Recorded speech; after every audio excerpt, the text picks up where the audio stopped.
Greetings.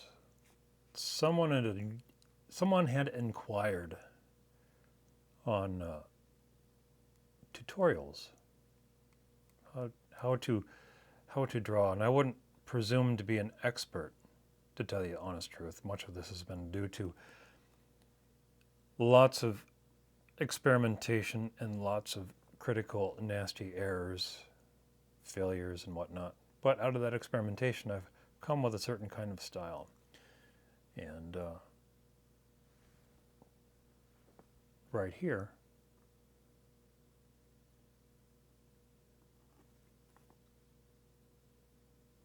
would be a good opportunity for me to kind of illustrate how I've come across the drawing style that I have.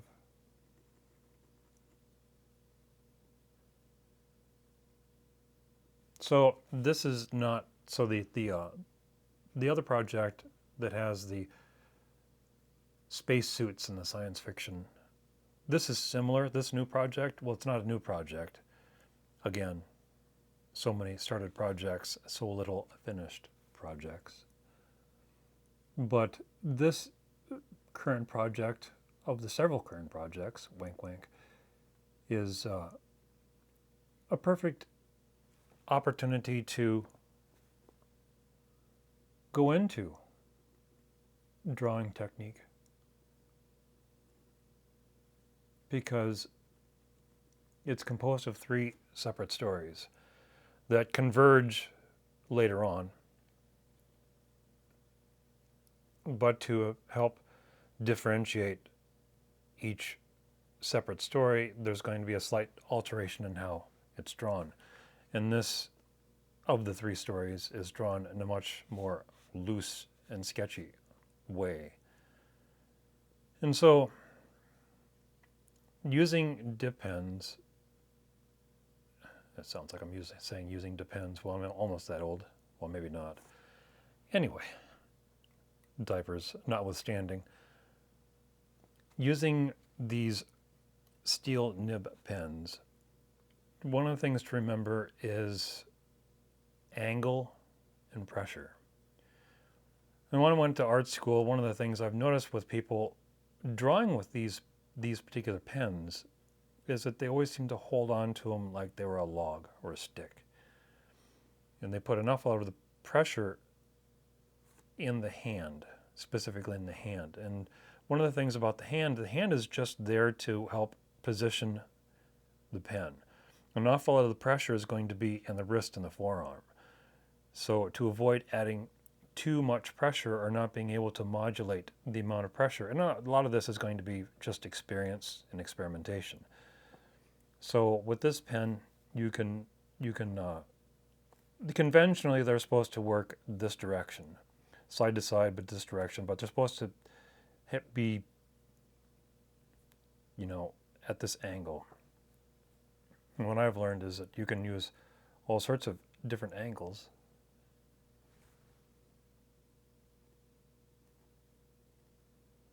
From the side. And then you learn to be able to rotate the pen as you hold it, to change the thickness of the pen. Not just with the fact that the individual nibs where the ink channel goes through separate and add flow to the ink, but you can, by rotating the pen back and forth, you can also do that. And again, lightness of touch.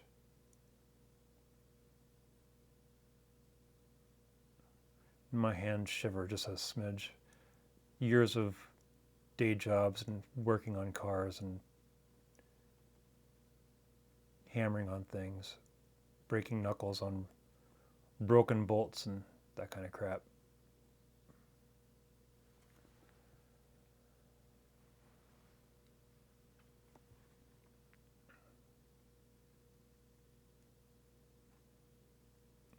But again, it's about angle and pressure. Angle and pressure. And it's the weird way I hold my pen. I remember when I was a little kid, my parents being, people complain about how crappy school is these days, and I'm not lamenting the time I went to school, but I do remember parent-teacher conferences specifically about how I held my pen. Because no matter, they had these little stupid triangle things that you'd put on the pencil, and you were supposed to hold the pencil in just the way you're supposed to hold the pencil, and you were supposed to hold it this way and only this way, and just wouldn't hold it that way, and I would hold it the way I hold the pen currently today. My third finger is kind of cockeyed because I've been holding my pen that particular way for so many years.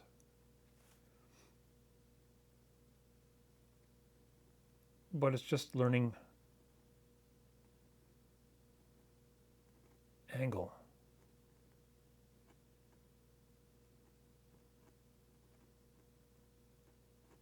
Pressure and angle. Pressure and angle. And you can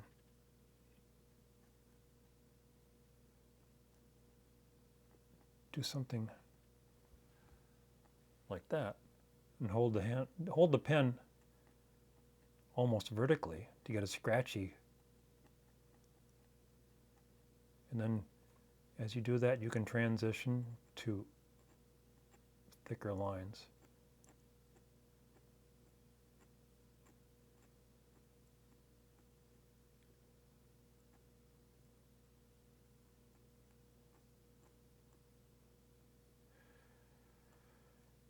In regard to thicker and thinner lines, there's a thing with watercolor, is you want to start off with really light tones and build up your base colors. Go away, bug. Go away. Piss off. And then build up to dark colors. It's the opposite with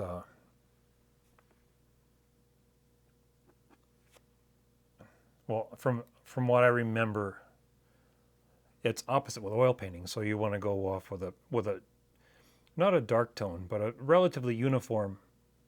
This bug is just insisting on going to art class with me. But with oil painting, you want a uniform tone. And then you build up to your highlights. And that was a mistake I always made because I wanted, the bright highlights. And you'd think, well, there's not a paint on planet Earth that's bright enough unless you put a light bulb on your painting right there. And it just, after years and years, it just finally dawned on me that it was all about contrast. And you look at something like a Salvador Dali painting, and you look at a hard line, and one's bright and one's dark. But if you really look at you take a piece of paper or something and separate the dark from the hard outline, the dark and the light, you'll notice that there's a slight gradation where the contrast between the light and the dark has been exaggerated.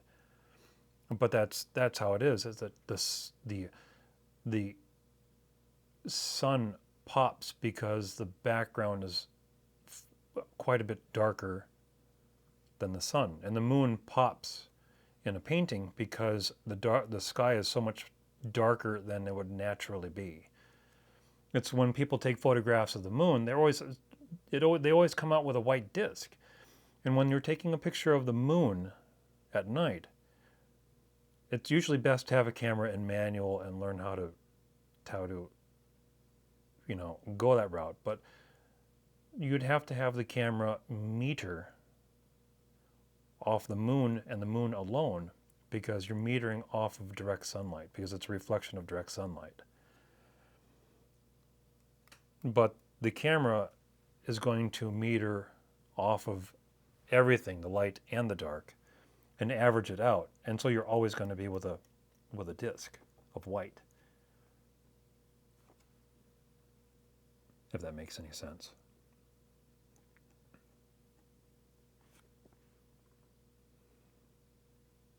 But back to the drawing. So you initially want to start off with relatively thin lines and then build thicker lines as you see fit to help isolate areas and shadows and fill in spots.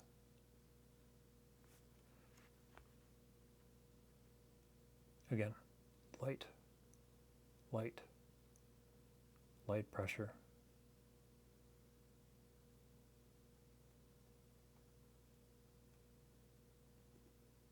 Heavier pressure.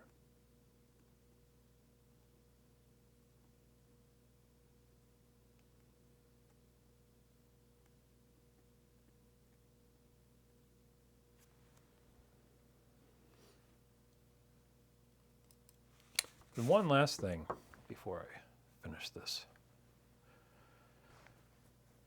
And there will be more. I just have to figure out precisely how to go about this.